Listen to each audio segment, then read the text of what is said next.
Hi, it's Lisa Wozniakowski with Coldwell Banker. Today I want to show you how I make Frank, my dog, his treats.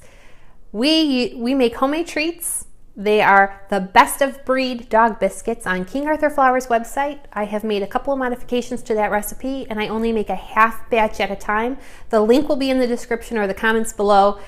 I want to make sure you check with your vet before proceeding to make sure these ingredients are all okay for your specific dog. Because my dog Frank is on a low sodium diet, I use low sodium peanut butter and I omit the salt. That low sodium peanut butter, there are different kinds out there. You want to make sure you read the labels and make sure there is nothing that's detrimental to your dog. So it's always good to ask your vet what kind of peanut butter is okay. Some of them, sugar-free ones or diet ones, may have chemicals that are not good for your pet. So check with your vet before proceeding. I checked with my vet and actually I do a half batch. It's very simple. Let's get started. So I'm gonna make this as easy as possible and I'm gonna try to go quickly. I use my hands when I make this, so I wear gloves, so I'll put our gloves on after I measure out my ingredients. But for the most part, we're gonna start with a half cup of rolled oats. They could be quick oats, they could be regular oats, it doesn't matter. 1/2 cup of rolled oats, so 1/4 cup of dried milk, and then you're gonna do a 1/2 tablespoon of parsley. Remember, I halved the recipe, so I'm only doing half of what the actual recipe says on the website. So we have that 1/2 cup of rolled oats, a 1/2 tablespoon of dried parsley, a 1/4 cup of dry powdered milk. Okay. And finally, we're going to add 1 cup of whole wheat flour. You can get the white whole wheat flour or you can get regular whole wheat flour. Do not buy all-purpose flour, please. It will not turn out the same. We're basically making a dog biscuit. You can eyeball all of this. You don't have to worry about measuring carefully. One thing I do is I weigh out the peanut butter, and I'm going to tell you why it's so much easier. It's an easier cleanup. Trust me on this. I'm going to show you here in a second, but we're going to add 1 cup of whole wheat flour. White whole wheat flour even has a little bit of a color to it. It's kind of like a light beige color. Okay. So we add an egg and we add peanut butter. Let's do the peanut butter. This is a scale, a little digital scale. They cost like 15, 20 bucks.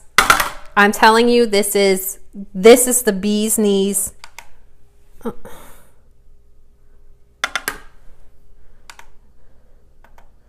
And I want between 4 and 5 ounces of peanut butter. You can use crunchy, you can use smooth, creamy, whatever they call it. I would say you probably could use natural too, but like I said, check with your vet first. Okay, there we go. That's 4.5 ounces. Like I said, anywhere between 4 and 5. But do you see this? If I was to put it in here, it would be it'd be a mess. I don't like doing dishes if I don't have to. That is the easiest thing to do. This is where I put my gloves on because it gets messy here.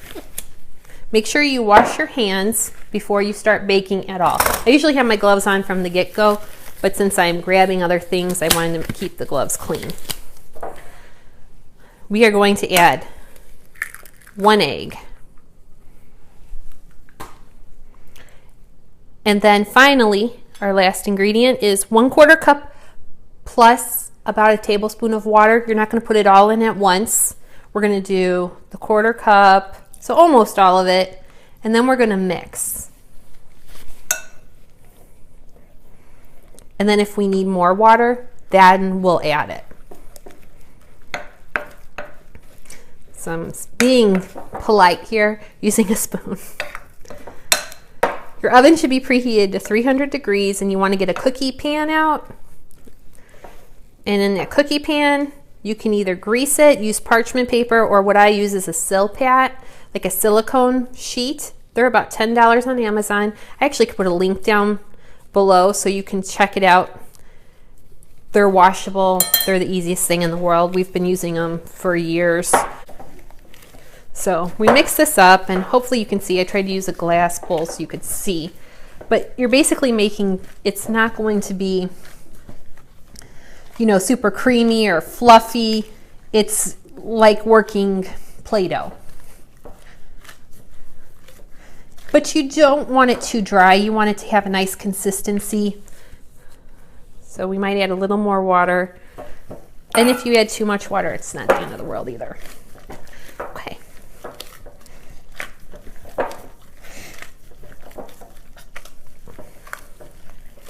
Here we go. So you get this moldable, peanut buttery oatmeal filled with little specks of parsley in it. It's super easy. You can roll this out, take cookie cutters, and make fancy treats for your dog. But honestly, I do that sometimes for him. He's a dog and he's not particular. He loves these treats.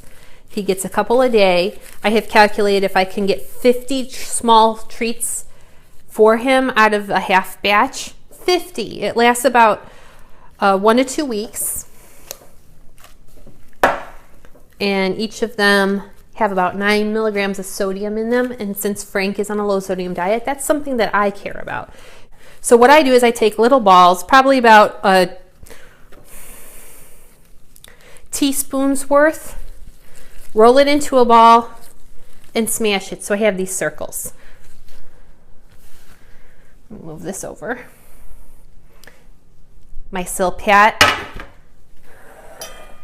And all I do, just like you're making little cookies, they can be very close together. These do not grow. They don't grow at all. They might puff up a little bit. You don't want them super flat, like paper thin flat. So we just do that until we use up all the dough.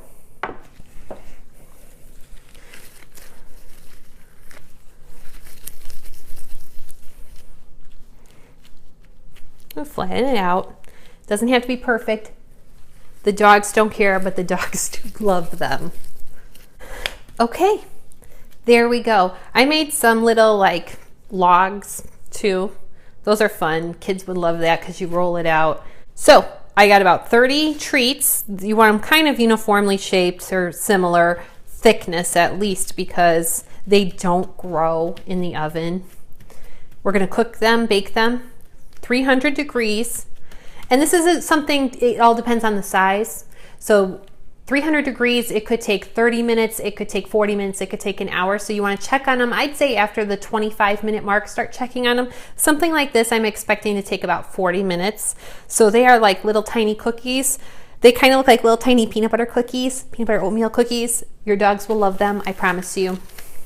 Okay, it's been about 40 minutes and they are lightly golden brown on the bottom.